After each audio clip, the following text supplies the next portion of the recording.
السلام عليكم متابعين ولاء يوسف. انا عارفه بقالي 4 ايام ما نزلتش فيديو شرح، حقكم عليا. وكان لسه ما خلصناش طقم الكرنيش والاستيك. حصل معايا ظروف كده في يوم واحد، بس الحمد لله ربنا يعني لطف بينا وعدت على خير الحمد لله.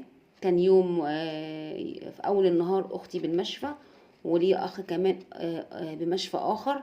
الاتنين كانوا عمليات، لكن بفضل الله ثم دعواتكم ليا اخواتي على جروب الفيس طلبت منهم الدعاء، لان بصراحه انا بحسهم اهل، مش مجرد جروب بيع او شغل وكده. وان شاء الله برضك القناه على اليوتيوب هتبقى كذلك. القناه بقت حاجه مهمه جدا في حياتي وبقت من اولوياتي، وباذن الله اقدر افيدكم بكل شيء مريت بيه خلال 7 سنوات شغل. و اولا كده نصلي على رسول الله صلى الله عليه وسلم، ولا حول ولا قوه الا بالله العلي العظيم.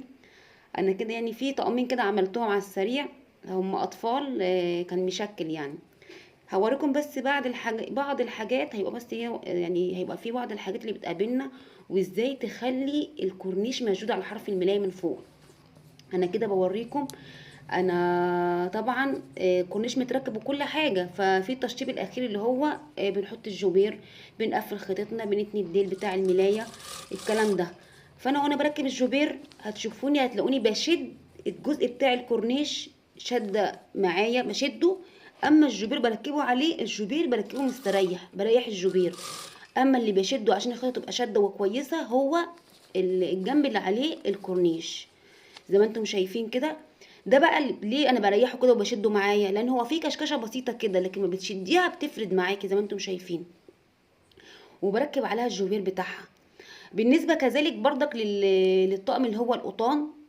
القطان بقى ما بتشديش، ما بتيجي تركبي القطان على حرف الملايه عشان تركبي عليه الكورنيش، بتخلي القطان ده مستريح، تركبيه براحه ايدك وما تشديش فيه. لما بتيجي بقى تركبي الكورنيش على القطان، هو اللي بتشدي الكورنيش وانتي شغاله بالرجل واحده لتركيب القطان. بوريكم برضك ازاي تقفلي الملايه من الاخر. شوفوا انا سايبه اهو زي ما قلت لكم قبل كده في شرح، ان انا بسيب في اول الملايه وفي اخرها 15 سنتي من قبل الكورنيش. وزي ما انتم شايفين كده مقفلاها تاني وتاني حراف الكرانيش من فوق ومن تحت. اهم حاجه التقفيل والحاجات دي مهمه جدا يا بنات. وبعدين في اول الملايه وفي اخرها اهم حاجه الفرماتوره، عشان تدي خياطه للعميل، خياطه جامده ما تفكش مهما عملوا. وبالنسبه برضك للكرانيش اللي هي بتتحط فوق الكورنيش دي، انا بسرفل من ناحيتين وبتني شيمه رفيعه. لو انت عندك دواس بر، بتبقى برضك كويسه معاكي تبرمي. ما عندكيش بتستخدمي الاوفر بقى يمين وشمال للكورنيش. الخداديات برضك انا عملتها كده بحاجه يعني هاديه.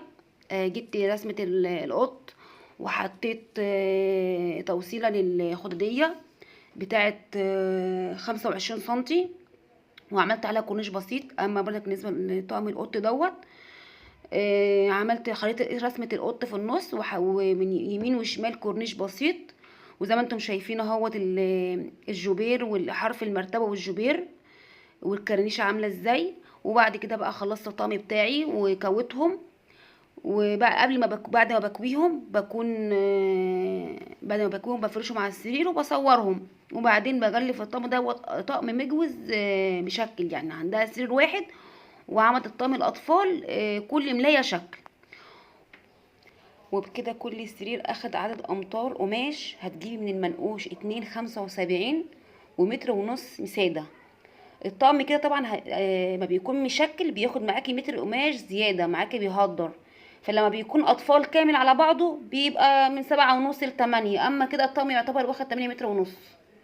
2.75 منقوش 3 الا ربع ومتر ونص ساده. وبتشتغلي منهم بقى الايه لكل سرير اللي هو المشكل يعني.